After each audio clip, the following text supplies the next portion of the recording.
জলাবদ্ধতা ও পরিবেশ দূষণ নিয়ে নাগরিক সচেতনতা তৈরিতে ব্যতিক্রমী উদ্যোগ নিয়েছে বেসরকারি সংগঠন বিদ্যানন্দ ফাউন্ডেশন।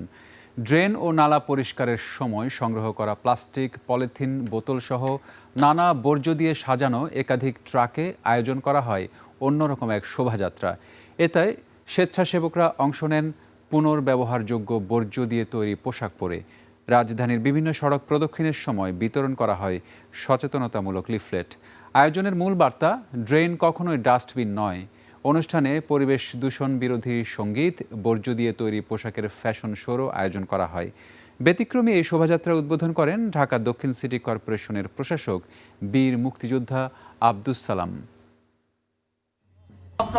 ময়লাটা না ফেলি তাহলে কিন্তু ঢাকা শহর আবর্জনা দেখা যাওয়ার কথা না।